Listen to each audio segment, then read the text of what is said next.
Şimdi bizi böyle istişare edelim diye davet ettiler. Asıl temel amaç insanlar böyle gençlere ulaşmakta çok problem ve sıkıntı çekiyorlar. Gençlere ulaşmaktan ziyade onları ellerinde tutmak çok daha zahmetli bir olay. O yüzden böyle bizi istişareye çağırdılar. Zamanında gittik işte bir yere. Oturduk böyle muhabbet ediyoruz falan. Bolca sorular soruyorlar. Sordukları sorulardan sonra şöyle bir izlenim oldu bende. Dedim ki herhalde şöyle düşünüyorlar dedim yani. Biz usulde problem yapıyoruz. İşte bu arkadaşlar gibi giyinirsek, bu arkadaşlar arada tebessüm ediyorlar. Bunlar gibi tebessüm edersek. İşte ne yapıyoruz başka? Mesela kendi aramızda. Espri yani. Ya öyle espri değil mi? Kendi fıtri yani. İnsan arkadaş ortamında esprileşmeye çalışır ya. Birbirine takılma falan. Dediler herhalde bu fıtri haller bizde de olursa gençlere ulaşabiliriz. Sonra kimisi dedi herhalde bu halıdan alırsak gençler gelir. Koltuğu kırmızı yaparsak gençler gelir. Yani böyle insanlar bu noktalarda usulde problem yaptıklarını zannediyorlar. Belli başlı noktalarda kıyafeti, libası değiştirsem, ben de onlar gibi yapsam gençleri cezbedebilirim, çekebilirim diye düşünüyorlar. Halbuki sonradan anladık. Asıl problemleri usulde değil, asılda. Yani ne demek istiyoruz? İnsan beslendiği kaynak bu noktada çok elzem, çok önemli. Bizim bu cihette temel beslendiğimiz nokta Kur'an'ın bu asrın idrakına uygun bir şekilde insanlığa sunulmuş bir tefsiri olan Risale-i Nur. Yani onlar usulde belli başlı problem yaptıklarını düşünüyorlardı ama asıl problem insaflı bir kalp ile Risale-i Nur'u elde tutma çabası olması lazım. Şimdi böyle sürekli Risale-i Nur deyince de insan gibi düşünüyor. Abi işte Risale-i Nur propagandasını mı yapıyorsunuz acaba diye. Aksine bu bir referans verme şeklidir yani. Bugün biz güzel bir yerde bir tantuni yesek, o tantunicinin adını söylesek bu propaganda mı olur? Yok. Biz beslenmişiz oradan, feyz almışız. Belki başka insanlar da istifade eder. Onun referansıdır. Aksine bunu vermemek daha büyük ayıp olabilir yani. İnsanların izlediği videolardaki bütün hakikatleri biz Risale-i Nur'dan okuyoruz. Bir de Risale-i Nur'dan okuduğumuzu beyan etmesek, o referansı vermesek belki çok daha büyük bir ayıp olur o cihette. Şimdi o noktada baktım gerçekten birçokları böyle meseleyi usulle halledebileceğini zannediyor. Mesela kimileri böyle, şimdi bizim buraya sokak görmüş çok insan geliyor. İçeride hizmet eden ekip de onlarla muhabbet etmeyi bilen bir ekip olduğundan fıtri bir uyum oluyor. Kimisine bakıyorsun mesela daha mübarek bir şekilde bir hayattan gelmiş ki gelebilir tabii ki. Güzel bir şey bu. Onlara ulaşabileceği bir zümre vardır. Onların ulaşabileceği bir zümre vardır ama dışarıdaki adama ayak uydurmaya çalışırken kendi özünü kaybedebiliyor yani. Neden? Fıtratında yok o hal çünkü. Şimdi burada demek ki çözülmesi gereken durum usul olarak değil de asıl olarak çözülmesi gereken bir mesele. Meseleyi sadece usul olarak ele alırsan şöyle bir çabaya gidersin bu sefer. Dersin ulan ben bu gençleri nasıl toplarım? Nasıl toplanır mesela? Dışarı çıktığımızda gençler nerede toplanıyor? Kafede toplanıyor. Dersin ulan ben de bir kafe yapayım. Maksat ne olsun? Gençlere hizmet olsun. Bu sefer bir kafe yaparsın. Mesela Mersin'deki kafelere baktığında akıllara zarar, problemli ekserisi. Dersin ki ya ben bu kafeyi tesettürlü insanların da girebileceği bir hale çevireyim dersin. Bundan sonra tesettürlü insanlar girer araya ama ortada asıl noktasında tutunabilecek bir dayanak olmadığından dolayı bu sefer benzer bir sefaatin müsbet şekli olmuş olabilir. Meseleyi sadece usul noktasıyla çözmeye çalışırsa medenilere yaklaşayım derken ciddi manada hatalar edebilir. Burada medeniden kastım da olumlu manada adaletin, güzel ahlakın olduğu medeniyet değil. Menfi bir şekilde günahlarla, sefahatle yoğrulmuş, haramlarla iç içe, kadınlı, erkekli bir sefahat ortamını çok normalleştirebilen bir tasvire medeniyet dedim az önce. Yani menfi bir medeniyetten bahsettim. Şimdi insanlar bu noktada onlara yaklaşayım derken kendisinden ciddi manada tavizler verirlerse, metodoloji uygularsa demiyorum, tavizler verirlerse artık onlar kendileri gibi bu noktada kalamazlar. Ve dışarıdaki üniversite ortamına baktığınızda, burada üniversitede çok arkadaş var bilirler. Birisinin böyle çayların bedava olduğu, şunların bunların bedava olduğu bir ortama girse belki diğerleri onu ezik gözüyle bile görebilir o noktada. Hani müsbet sefaatte işin garip bir kısmı. Şimdi insanlar bu noktada medenilere tebliğ etmek için onlara benzemeye çalışarak aslında büyük bir hata ediyorlar ve artık kendileri gibi kalamayacaklar bu noktada. Üstad medeniyet kavramını iki türlü ele almış. Birincisine menfi medeniyet demiş Bediüzzaman Said Nursi. Buna felsefeden ders alan ve sefaat içinde boğulan bir medeniyet tarzı demiş. Birbirlerine haramda teşvik eden, birbirlerinin akıllarını bulandırma noktasında birbirlerine öncülük eden, dünyaya ve kainata temel manada ne için gelmiştin davasını birbirlerine keyifle, zevkle, eğlenceyle, her biri geçici ve morfin hükmünde daha çok gaflete saptıracak şekilde arkadaş ortamları oluşturan medeniyet denilen olaya Bediüzzaman menfi bir medeniyettir diyor. Şimdi ikincisinde üstadın medeniyete bir garezi var mı? Hayır, bir garezi yok. Bugün Medine evresine bile medeniyet evresi desek uygun olur mu? Olur. Üstad ikinci cihette dinlerden gelen muktesebat da dahil insanlığın yararına fenlere çalışan medeniyete de müsbet medeniyet demiş. Yani temel noktası neyden oluşuyor? Vahiyden oluşuyor. Devamında insanlığın menfaatine çalışıyor mu? Evet. Neyle? Fenlerle. Değil mi? Ne demek bu? Bugün bir telefon kamera kullanıyor muyuz? Evet. Medeniyetin müsbet manadaki şeyleri de bunlar. Bir insan bunları elinin tersiyle iter mi? Hayır, icap etmez. Bunu kastetmiyoruz. Biz sefahat noktasını kastediyoruz. Burada üstadın taraftar olduğu müsbet medeniyet ve onun da yapı taşı vahiydir. Bugün Batı kültürü medeniyete hakim olmuş olabilir. Bugün medeniyet denince olay nereye gidiyor? Batı kültürüne. Halbuki öyle değil. Mesela araba deyince ne geliyor akla? Almanlar geliyor. Ama tek arabaya onlar mı sahip? Hayır. O kadar çok özdeşleşmiş ki. Bugün aklımıza bu cihette gelen çok fazla şeyler vardır. Medeniyet dediğin de aslında çok şımırlı bir kavram. Ama bu işi genelde Batı elinde tutmaya çabaladığından yer yer teknolojiyle, yer yer işte sefahatiyle, yer yer desiseleriyle bunu elinde tutmaya çalıştığından dolayı şu an medeniyet kavramı dediğinde aklımıza psikolojideki o bitişiklik ilkesinden dolayı medeniyet dediği Batı demek ki gibi geliyor. Halbuki öyle mi? Hayır. Medeniyet daha geniş bir kavram. Bugün Batı kültürü medeniyete hakim olmuş olabilir. Ama medeniyet ortak bir değerler bütünüdür. Yani medeniyet, ilim, ahlak, adalete önem veren ve vahiy temelli bir kültür bütünüdür. Kapitalizmin dayattığı israf ekonomisini, şu an Batı medeniyeti denildiğinde ciddi bir israf ekonomisi hakim mi? Hakim. Risale-i Nur'da ne diyor? Şer'an bir insanın zaruri ihtiyacı, fıtri ihtiyacı 4'ken bu israf, kapitalizm ve bu yoğun bir şekilde sefahatin hakim olmasıyla o zaruri ihtiyaç 4'ten 100'e çıkmıştır diyor. Yani normalde bir insan günlük 4 ihtiyacını gidererek hayatını idame ettirebilir. Ama etrafta öyle ciddi bir rüzgar var ki israf noktasında, yaşam noktasında millet birbirinin komşusuna bakıp bile koltuk takımını değiştirebiliyor. O yüzden 4'ten 100'e çıkıyor. Bu da en çok neyin işine yarıyor? Ciddi manada israf kültürünün, kapitalizmin işine yarıyor ve israf kültürü, kapitalizm dediğimiz şey yine Batı kültürünün bir alt kümesi oluyor. Kapitalizmin dayattığı israf ekonomisini insanı sadece tüketim aracı görmeyi, sefahat ve haramları medeniyet görmek üzücü. Buna ancak mimsiz medeniyet denilir. Son derste de konuşmuştuk ya. Mim olmadığında edeniyet demiştik. Yani dünya ile aynı kök olan deni, alçaklık, aşağılık denebilir diyor. Şimdi üstadın bu noktada çok ilginç bir meselesi var. Okuyalım mı ufak ufak? Bir önden giriş yapmak istedim. Kalanını da okuyalım, birlikte yorumlayalım. Aramızdaki dere pek derindir. Medeniler, aramızdaki dere pek derindir. Anahtar cümle bu. Gökhan şimdi çok yavaş yavaş oku.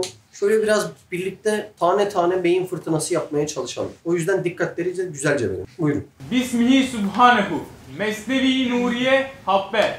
İlem eyyuhel aziz. Geceye benzeyen gençliğin ne zamanında. Demek? Geceye benzeyen gençlik. Gençlik kötü bir şey mi? Neden geceye benzetiyor usta? Şimdi bu gençlik öyle bir şey ki bedenen çok sağlıklısın. Ruhen ve psikolojik olarak tam hastasın. Tam bunun dönemi. Gençlik dönemi. Sırrı imtihan herhalde, ilginç bir şey. Şimdi dışarıda da bizler çok muhabbet ediyoruz. Ben günde en az birkaç kişiyle sürekli denk geliyorum. Allah denk getiriyor ve onlara tebliğ etmeye çalışıyorum. Bugün de ettim, dün de ettim. Mesela bugün 1, 2, 3, 4, 5, 6 arkadaşla konuştuk. Kimisiyle 10 dakikadan uzun konuştuk. Kimisiyle 3 dakika konuştuk ama bir mesele konuştuk. Hep dini mesele yani. Şimdi bunların da çoğu 40 yaş altı adamlar. Düşün, gençlik diye konuştuğumuz zaman. Bunların birçoğu sen ne desen senden iyi biliyor. Bak abi, kabir var. Buna yoğunlaşmamız lazım. Haklısın. Düşündüğün ve uğraştığın meselelerin senin ahiretine ne faydası var? Haklısın. Dedikten sonra gene kendi bildikleri temel kalpleri neyle atıyorsa o meseleye dönebiliyorlar. Kimisininki ekonomiyle atıyor. Kimisininki siyasetle atıyor. Kimisi o hafta evde çok kavga etmiş. Ya bu evlilik çok kötü bir şey diye oradan atıyor. Kimisi çocuğuyla ilgili bir sıkıntı yaşamış. Nereye gidiyor bu gençlik diye oradan atıyor. Herkes meseleyi ve mesuliyeti bir şekilde üstünden atıyor. Şimdi bir türlü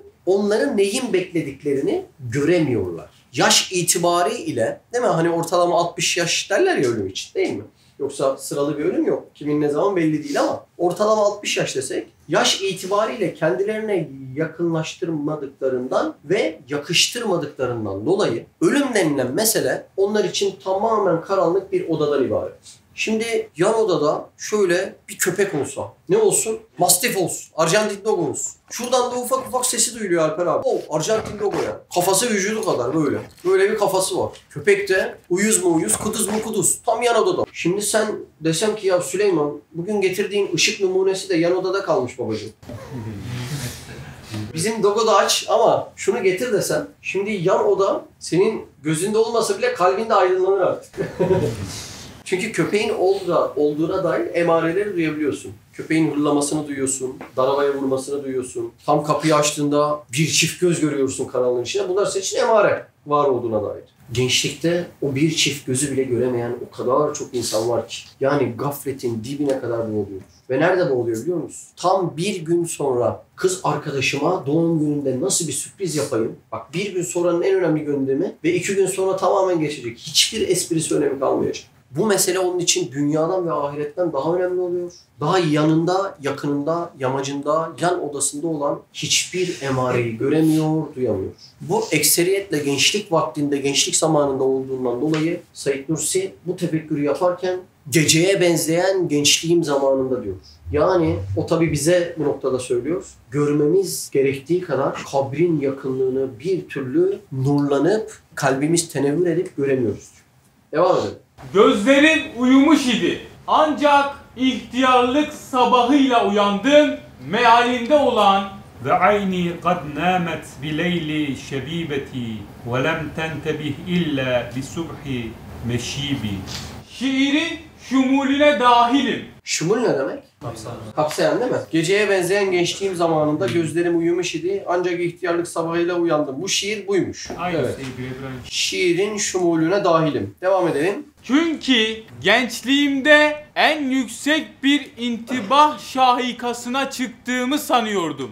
Şimdi anlıyorum ki o intibah değilmiş. Gençlikte kendisini uyanık zannediyor ve diyor ki üniversiteyi bitirmem benim bütün meseleyi çözmem demektir diyor. Siz de yaşadınız mı böyle şeyler? Sonra ulaşıyorsun. Şunu dediniz mi?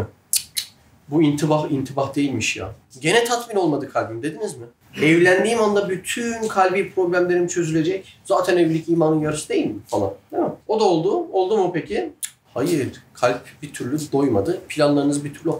Ya bir çocuğum olsun, çocuk dediğin evin neşesidir falan. O da oldu.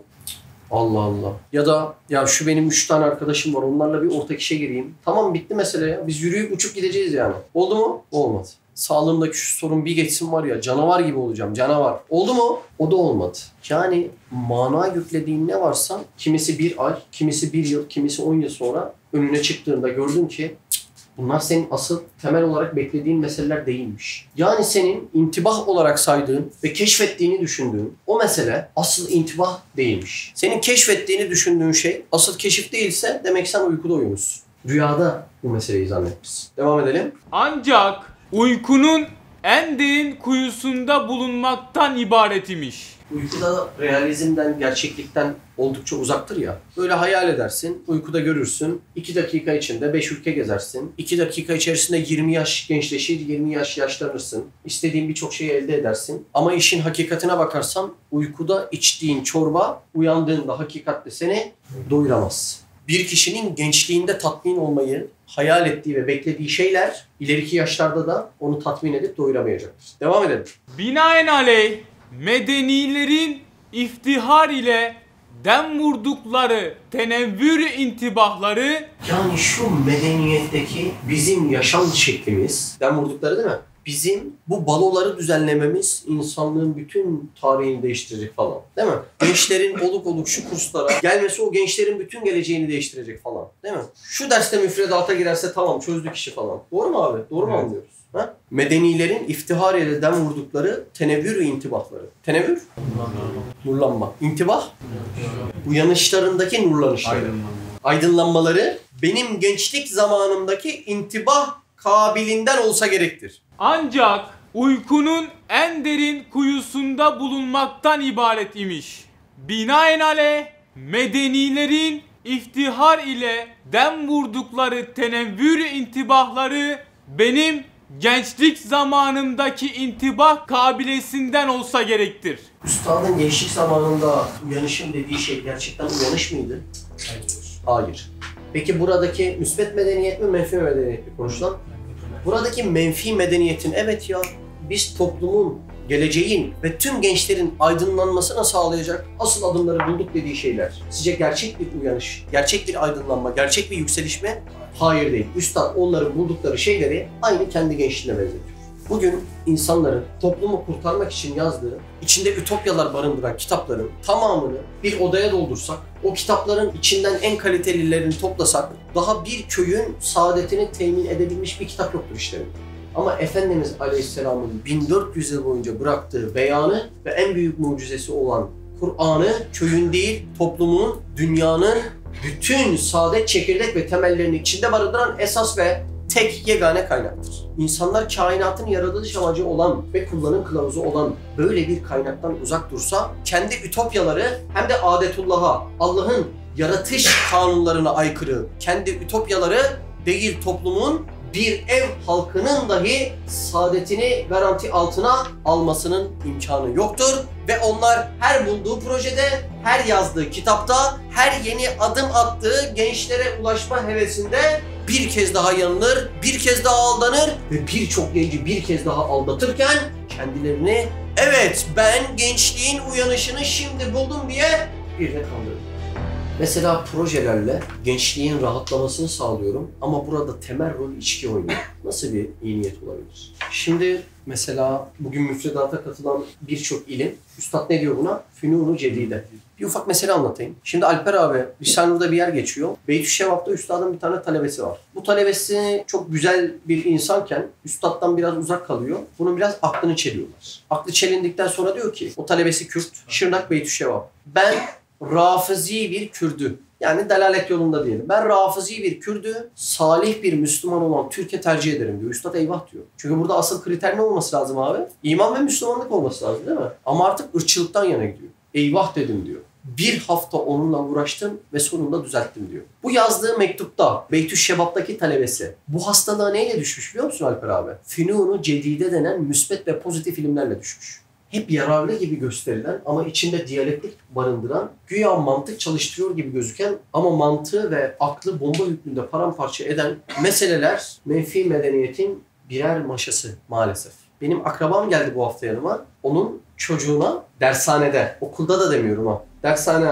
parasını verdiği dershanede felsefe hocası önce çocuklara demiş ki ben demiş üf bir Bakara suresi biliyorum aklınız çıkar falan. Gerçekten böyle anlatmış. Demiş ben tersten biliyorum yani. Normal de bilmiyorum. Bakara suresi, Ali İmran, Fatih üf çok sübhanekeler mi var? Havada uçuyor çok iyi biliyorum demiş. Ona binaen de çocuklara münazara sunmuş. Münazara şu. Grubu ikiye bölüyor. Birisine diyor ki Tanrı iyidir, ötekine diyor ki Tanrı kötüdür. Bunu tartışacaksınız. Para verdiği dershane bu. Şimdi bu çocukların daha en safiyane döneminde ve öğretmenin rol model alacağı bu dönemde böyle bir tahribat, medeniyetin hangi hayırlı niyetine sığabilir ki acaba? İfade edebilir miyim? O çocukların iradelerini ipoteklemeden kalplerini ve akıllarını tenezzül edip vatana, millete, topluma faydalı bir evreye sokacağın yerde kendi zehirli ideolojilerine çocuğu zehirleyebilmek, aynı senin gibi çatal dilli yapabilmek için her türlü desiseyi zihninde barındırıyorsun. Şey değil ha, yoğurt siyah mıdır, beyaz mıdır değil ha. Haşa, Tanrı iyi mi, Tanrı kötü mü diye grubu ikiye bölmüş. Dedi ne yapalım? Dedim hem göndermeyin hem gidin konuşun dedim. Bu nasıl iş? Para verdikleri dershane abi İrfan. Düşünebiliyor musun? Münazaraymış bu yani. Kılıfı da var. O münazara. Bir de şey anlatmış demiş, üf ben bir Bakara suresi biliyorum aklınız çıkar demiş yani. Ben bilerek bunu şey yapıyorum zaten. Ben çok, benim dedeme de vallahi böyle demiş ya. Dedem falan üf hacdan daha geçen geldi falan demiş. Öyle bir şey işte. Medeniyet niyetiyle buralardan zehirlendirilmeye çalışılması çok acı. Medeniyet bu vatana, millete, insanlığın refahına, asgari insan hakları seviyelerinde noktalara bir artı katacaksa insanların sağlığına, geçimine, aidiyetine, birbirleriyle huzuruna, teknolojisine, çocukların eğitimine bir şeyler katacaksa işte Bediüzzaman ona o ahlaki değerler barındıran vahiy temelli kısma müsbet medeniyet diyor. Burada problem yok. Ama bir çocuğun daha yolun başındayken bırak dünyadaki zikzaklarını, sonsuz hayatını etkileyebilecek noktalarda bu tür bulaşmalara da menfi medeniyet deniyor. Tanzimattan sonra gereksiz Avrupa hayranlığı başlıyor. Yönetici, idareci ve aydın denen, tabii iman ile tenevvür etmeyen bir şeye aydınlık denmeyeceği gibi onlara da aydın denemez. Bu da işin başka meselesi. Allah razı Tabii. O dönemleri Tanzimattan sonra onlara benzeyelim, Avrupalılaşalım. Neyine benzeyelim? Teknolojisine benzeyip geçelim mi? Geçelim. Daha güzel bir yaşam koşulu sunuyorlarsa benzeyip geçelim mi? Geçelim. Ahlaksızlığına?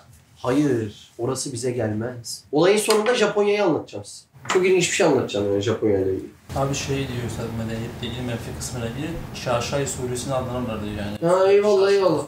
Aynen Şaşay suresi, o görünürdeki o şaşalı şeyler var ya, o balolar, ikramlar, birbirine yalancı hürmetler vesaire. Halbuki hepsi bir menfaat örgüsünde saklı maalesef. Tam oraya adanırlar. Çok güzel hatırlıyorum. Eyvallah. Devam edelim. Onların misali rüyasında güya uyanıp rüyasını halka hikaye eden naim meseledir. Bakın dikkat edin. Rüyasında güya uyanıyor. Hani rüya görüp uyanmıyor. Rüyasında güya uyanıyor. Yani uyanışı da rüya. Anladın mı? Rüya içinde rüya. Inception gibi mesela. Rüyanın içinde uyanıyor, halka hitap ediyor ve bunu gerçek telakki ediyor. Böyle bir naime benzer diyor. Naim ne demek? Uyuyan değil mi? Uykudaki adam. Evet. Devam edelim. Halbuki rüyasında onun o intibahı İntibah? Rüyasındaki intibahı. Sizde de oluyor mu? Hani rüyada rüya gördüğünüzü zannediyorsunuz. İkinci katmana gidiyor. Sonra uyanıyorsunuz. Gerçek sanıyorsunuz ama hala rüyadasınız. Birinci katmandaki rüyadasınız. Sizde de oluyor mu öyle? Oluyor değil mi? Öyle bir şey tefekkür edin yani. Üstad burada rüya misaliyle ne kadar gerçekçilikten uzak olduğunu belirtiyor. Yani değil bu şekilde milyon kat fazla bir kuvvet ile akıllarındaki medeniyeti kurmaya çalışsalar toplumun, insanlığın, bir köy halkının saadetini gene temin edemeyecekler demeye getiriyor. O yüzden hep rüya ile misallemiş, anladın mı? Rüyada bugün deliler gibi projeler yapsak uyandığımızda hangi işimize yarar? Soruyorum sana. Rüyamızda en kaliteli ve proteinli yemekleri yesek uyandığımızda kasımıza ne kadar faydası olur? Soruyorum sana. Zerre kadar olmaz. Devam. uykunun hafif perdesinden derin ve kalın bir perdeye intikal ettiğine işarettir. Yani rüyada uyanış hafif perdeden daha derin ve kalın bir perdeye intikal edişe işaretmiş. Evet. Yani daha da körleşmişler diyor. Daha inandırmışlar kendilerini. Böyle söylüyor. Devam. Böyle bir naim ölü gibidir. Yarı buçuk uykuda bulunan insanları nasıl ikaz edebilir? Evet. Şimdi buralar çok önemli mesela. Ey uykudayken kendilerini ayık zannedenler. Az önce kendilerini aydın olarak ve insanlığın kurtuluşunu sanki elinde taşıyormuşçasına toplumda kendilerine bir yer vermiş insanlara söylüyor. Ey uykudayken kendilerini ayık zannedenler. O yüzden ta gençlikteki ve uykudaki benzetmelerinin tamamı o insanlara aittir. Siz rüyadasınız, gördüğünüz hakikat değil, hayaldir ama aksine çok ilginç bir şekilde kendinizi ayık zannediyorsunuz. Mesela bugün sizin Allah'ın yokluğuyla ilgili tartıştığınız insanlar oluyor değil mi? İnancı olmayan arkadaşlar geliyor. Abi Allah yok falan, sizin içinizde nasıl bir alem oluyor? Abi hakikaten önce arkadaşa üzülüyorum. Ardından kendini nasıl bu kadar inandırmış hayret ediyorum falan. Çünkü o kadar fazla emare ve delil var ki onun varlığıyla ilgili. Yani yokluğu muhal olan bir şeye biri kendini bu kadar inandırmışsa ancak rüyasında bir hakikate inanmış gibi düşünürsünüz zihninizde. Onların zihnindeki mesele de tam bu şekilde. Devam. Ey uykudayken kendilerini ayık zannedenler. Umuru diniyede Bir dakika. Umuru diniye. Yeni ait işler. müsamaha. Bir dakika, ne demek abi musamaha? Dini işlerde gevşek. Gevşeklik, hoşgörülü olma, Görmezden gelme. görmezden gelme, Geniş. genişlik. Adam diyor ki abi be içki de olur be sanki. Aramızda olmaz mı yani? İçkiyi mesela bize küfür diyelim, size İslam diyelim. İçkiyi ortada bir yerde buluşturamaz mıyız be abi dese. Sen de buluşturabiliriz be kardeş desen. Umuru diniyede müsamaha etmiş olursun. İçkinin haram haricinde bir hükmü verilebilir mi? İmkansız. Abi be şu namazsız İslam olmaz mı be dese. Sen de olur be kardeş, olmaz olur mu? Ya gel şu aramızda bir dere var. Doğru mu? Bize dini işler desek, iman meselesi, karşı tarafı da küfür desek. Ortada bir dere var abi, şu derede buluşalım desek. Buluşabileceğimiz bir dere var mı ortada? Yani onların hakikate gelmeleri noktasında tebliğ etme değil de olur siz de ortada buluşun, biz de ortada buluşalım diyebileceğimiz bir alan olabilir mi abi? Abi şu namazı 2'ye indirsek falan. Abi be Kur'an'ın bazı hükümleri de biraz ağır kaçıyor. Bunların haram meselesini mesela şöyle faize de güzel bir şey söyleyin. Siz faize güzel deyin, biz de içkiye haram diyelim. Ortada buluşalım be abi. Buluşabilir miyiz? Umur diye diyor ya abi, hani tebliğ açısından yaklaşma değil, dini işlerde yapamayız. Tabii dini işlerde, yoksa onlara yakın olamaz mıyız? Oluruz canım, ticaret de yapabiliriz. Nasıl adama tebliğ edeceğim yanında olmadan? O adamla tanışmadan, etmeden ben o adamı nasıl tebliğ edeceğim, o adama nasıl irşad edeceğim? Ahir zamanla ilgili müjdeler var. Oluk oluk İslam'a gelecekler diye. Nasıl gelecekler yani? Buradan mı bağıracağız adamlara? Yan yana olacaksın. Ama umuru diniye noktasında aramızda bir dere var. Derin bir dere var. Bu derede ortada buluşabilir miyiz? Temel noktalarda. Mesela adam dese ki, abi be, buyur kardeş. Abi ben misvağı kabul edeyim. Sen de tesettür yok de. Gel ortada buluşalım be abi falan. Buluşabilir miyiz? Aramızda öyle derin bir dere var. Neyde? Dini işler ve dini meselelerde. Yani dini hassasiyetlerde. Veya teşebbühle Teşebbüh, benzemek. medenilere yanaşmayın. Çünkü aramızdaki dere pek derindir. Doldurup hatt-ı muvasalayı temin edemezsiniz. Hatta muvasala, buluşma, kavuşma hattını temin edemezsiniz. Onlarla dini emirler noktasında buluşup kavuşabilir miyiz? Hayır. O dereyi iyice doldursak buluşup kavuşabilir miyiz? Asla. O yüzden Müslüman kimliğiyle şu Mersin sahillerinde medeni olayım diye o içkili mekan açan arkadaşlar var ya, çok vebale giriyorlar, çok vebale giriyorlar. Gençleri şu kafeme çekmek için bir de iddia koyayım diyen herifler var ya, o dere pek derin. O dereyi dolduramaz. Ya kendi kimliğinle kalacaksın ya da onlardan olacaksın. Kendini kaybedeceksin. Başka orta yol var mı burada? Maalesef orta yol yok. Devam. Ya siz de onlara iltihak edersiniz veya dalalete düşer, boğulursunuz. Maalesef özentilik noktasında dalalete düşen, onlara benzeyen çok fazla arkadaş var mı? Var. Maalesef fazlaca var. Hem işlerinde yapıyorlar bunları, hem hayat yaşamalarında da artık yapmaya başladılar. Yani bunu noktası artık çok sıkıcı oluyor.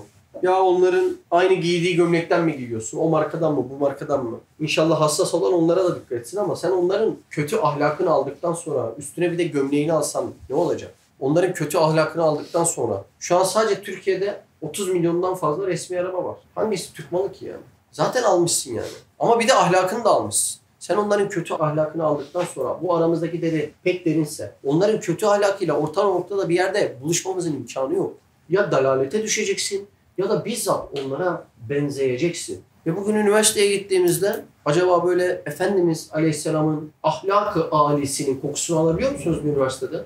Ben alamıyorum. Sokaklarda yürüdüğünüzde o kokuyu alabiliyor musunuz? Ben alamıyorum. En masum köy kahvelerinde dahi gıybetten o koku gene burunlara gelmiyor. Bugün toplumda insanların birbirine şefkatli değil de hep menfaat nazarıyla birlikte olmalarına, o nazarla bakmalarında. Siz Efendimiz Aleyhisselam'ın kokusunu alabiliyor musunuz? Alamıyorum. Demek bu arkadaşlar ya dalalete düşmüşler ya da artık onlardan olmuşlar, onlara benzemişler. Çünkü bizim dinin temel disiplinleri noktasında onlarla buluşabileceğimiz bir yer mevcut değil. Doğru mu? Şimdi geçen bir abi geldi, Japonya'ya gitmiş. Japonya'yı bir anlatıyor, diyor ki Mehmet, buyur abi dedim. Adamların İslam noktasında tek eksiği tevhid dedi.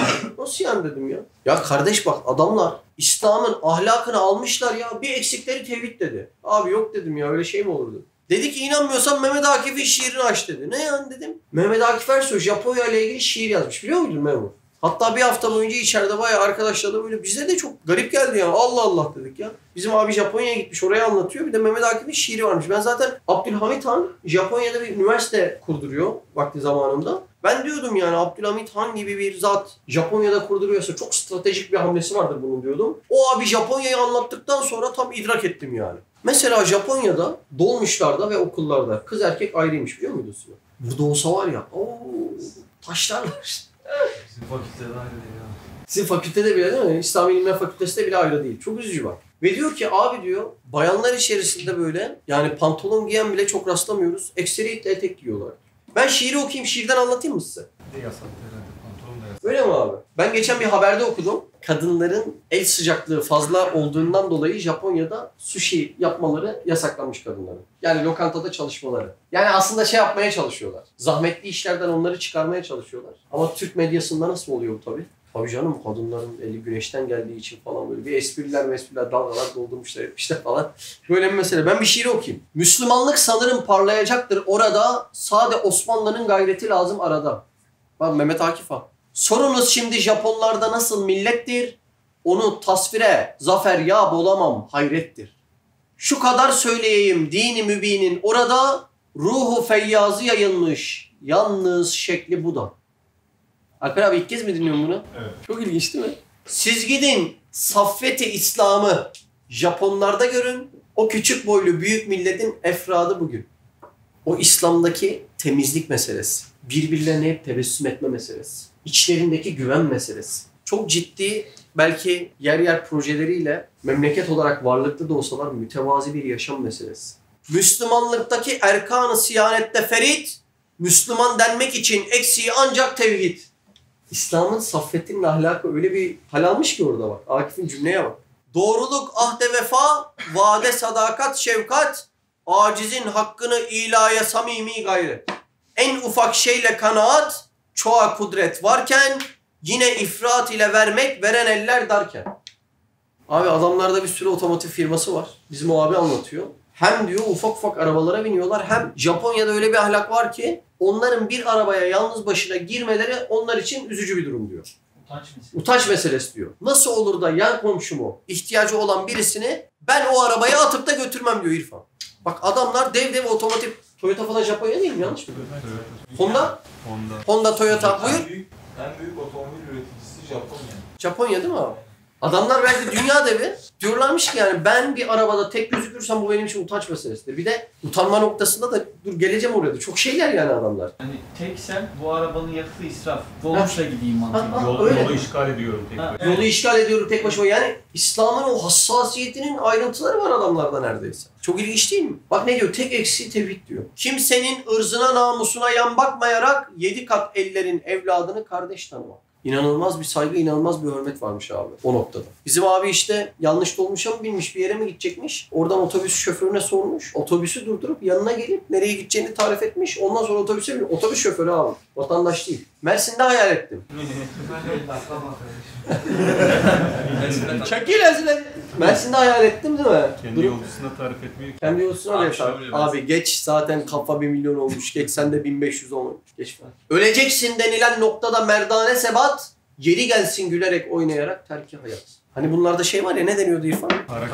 Harekiri var ya. Çok onurlu gururlarmış. Bu yanılmıyorsam Osman Gazi'de bir mühendis bir hatadan dolayı Japon mühendis kendisini intihar ediyor ve Japonya'da memlekette bu gırlaymış İrfan. Hatta bir nükleer santralden bir sızmayı bahsediyorlar. Çok hayati tehlike olan bir durum olacağından dolayı 16-20 kişiye mi bilmiyorum rakamı ihtiyaç varken 20.000 kişi başvurmuş ve demiş ihtiyarlar önce bizi alın diye ihtiyarlar ayrıyeten başvurmuş. Öleceği de kesinmiş. Yani öleceği de 20 kişi kesinmiş. ölecekmiş yani. Kıllara zarar veriyorlar. İhtirasat-ı hususiyeyi söyletmeyerek nefsi şahsiyi umumunkine kurban etmek. Umum huzurlu olsun, benim şahsımın ne istediği çok önemli değil. Keyfe ma yaşa diyor yani. Keyfince yaşa. Bunlar da öyle değil işte. Keyfe ma yaşa yok bunlar. Bunlar toplumun huzuru yaşasınmışlar. Allah Allah. Sizin tam okuduğunuz Osmanlı'daki o ruh değil mi yani mesela? Allah Allah. Daha bunlar gibi çok nadire gördüm orada. Adem'in en temiz ahfatına malik bir adam. Ahfat torun demek değil mi? Bak Sinan, Mehmet Akif yazmış, tekrar söylüyorum. Medeniyet girmiş yalınız fenniyle, o da sahiplerinin layık olan izniyle. Medeniyet neyle giriyor abi? Fenniyle. Dikilip sahile binlerce basiret iman, ne kadar maskaralık varsa kovulmuş kapıdan. Bunlarda bu tür ahlakları almamak için bile yanılmıyorsam bakanlık var. Batı'da teknoloji, ilim, fen bunları almışlar mı? Almışlar. Hiçbir ahlakını kapıdan sokmamışlar Sinan. Yani asıl olması gereken medeniyet tasavvurunu orada kurmuşlar.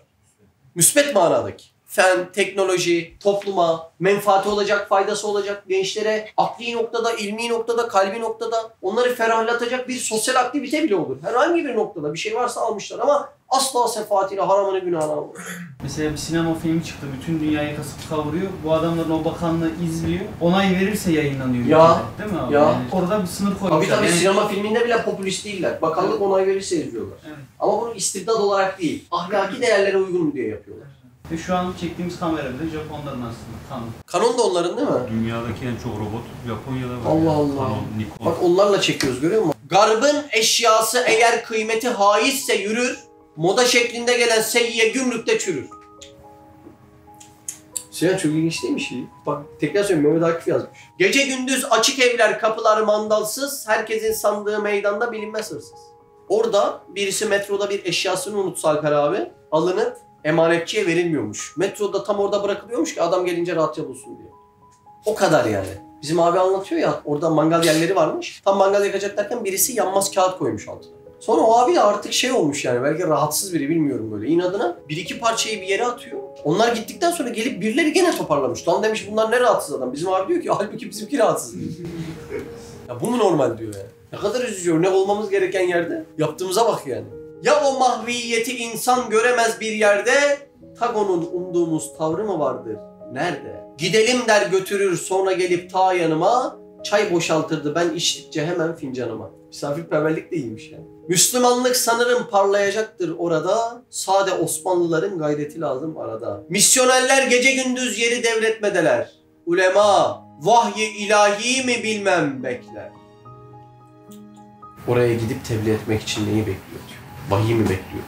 Subhaneke la ilme lena illa ma allamtena inneke entel alimul hakim ve ahiru davahum elhamdülillahi rabbil alemin.